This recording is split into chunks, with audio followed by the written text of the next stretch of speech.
What is it with Sadguru and motorcycles? These days I'm on four wheels. But you haven't given up your love for bikes, or have you? It's just that when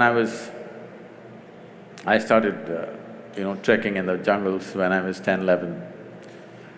I would be gone. If I had 10 rupees in my pocket, I would organize my food and I'm gone with this little note in the house. I can imagine my parents, I always wished I shouldn't have a boy, ever. Girls can run away too on bikes. They run later. They don't run at 10, 11, okay? And they're on a pillion, they're usually pillion. And if they find a good rider, no problem. I'm saying, the thing was, it's not about the motorcycle or this or that, it is just that I was a cloud of million questions all the time. And wherever I looked, nobody had a sensible answer. Everybody has standard answers that they've heard from somewhere. Nobody has a genuine experiential answer.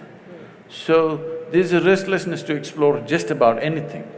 When I was 10, 11 years of age, I would be gone into the forest for 3, 4 days. Once food ran out and I couldn't survive there, I would come back. So, initially a lot of excitement, but later on they kind of settled down, they knew I'll get back. So when I became 14, 15, I cycled across South India.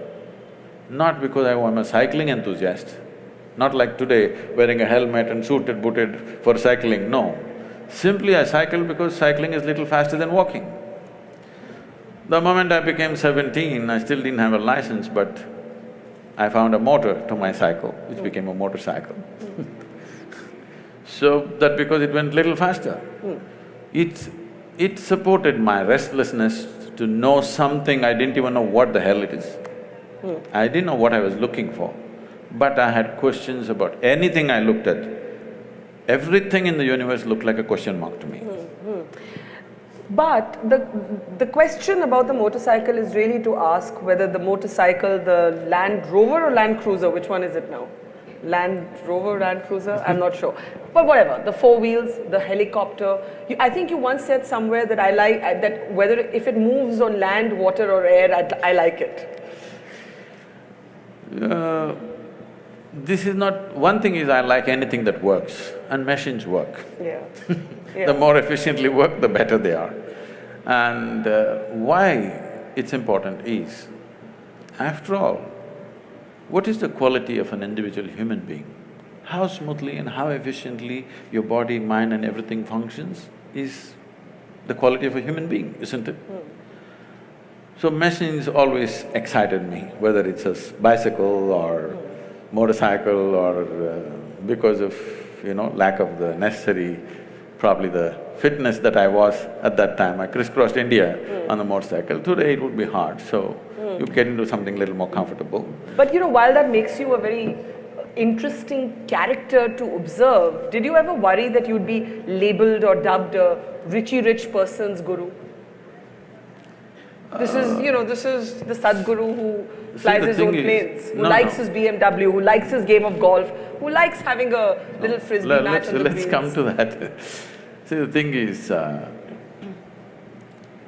I wouldn't mind. I even sometimes I ride a bullock cart. Nobody reports that though. I love to handle the bulls and I still drive them sometimes. But now I want to have a conversation with you. This afternoon till 2 o'clock, I was in Jodhpur. Yes. I could have come by bullock cart or a camel cart. You had to wait for 5 days. I came on time, you must appreciate that. So it's about efficiency is what you're saying? Yes. So I personally learned to fly a helicopter, where I don't have the time for these things, but I somehow fit in this and learned because 70% of our work is in rural India. I thought this little helicopter I could set the place on fire because I'm half the time stuck, half my life I'm on the road stuck in some traffic, driving myself, all the time behind huge… everywhere. There's no place in the country where there's no traffic jams. Believe me, even in rural India there are traffic jams. So I thought a helicopter would really revolutionize our work. picked up the thing, I got my license, FAA license, but in India it's so difficult to get the license because many of these rules were made before Wright brothers came. Well, according to some, the plane was also made before the Wright brothers came. And they say it was made in the Vedic ages. They're not very wrong. Conceptually it was made. Whether physically they're built or not, we don't have proof for that. Conceptually, Conceptually, it's about imagination, to think that you can move from place A to place B. No. You cannot conceptually imagine something entirely. Even if you imagine, you must be able to produce some… you must understand the principles in some way as to why something flies. Yeah. If you don't understand why something flies, it'll be like that, once it happened, a little turtle, with great effort, climbed a tree, went to the edge of a branch and jumped, fell flat. Lot of pain. Slowly again he crawled up in another 2 days, again up, jumped, fell down, again up, fell down. After a few days, two birds were sitting on the opposite tree. They were talking and they said, I think it's time we tell him he's adopted. All right. So I'm saying, what cannot fly, you cannot make it fly. Yes. People thought in detail as to what can fly, what cannot fly. Conceptually they thought, whether they built or not, we don't know. And it is an established fact, they calculate the speed of light. Some individual cannot calculate the speed of light just like that if there was no whole scientific culture around him. No individual will just drop from heaven and calculate the speed of light, okay? There must have been a scientific culture, otherwise it won't happen. But we need to understand, there is a difference between science and technology. But there's also a difference between science and mythology. Some things are just great stories, that doesn't mean they actually happened. See, for example, there are images or there are sketches which probably somewhere between 3,000 to 4,000 years ago were made, where it clearly shows a turtle and a round planet sitting on it and going around. Turtle is the best example, best analogy for a planetary movement, because a turtle cannot accelerate. Same speed, he just keeps going. So a round planet on a turtle is the best way to describe how a planet moves around. And the very word for geography in this country is Bhugoal, which means it's a round planet. So it is not because of Galileo we know it's a round planet, we have always known. How do we know? We can't know just one scientific fact and not know the other aspects related to it.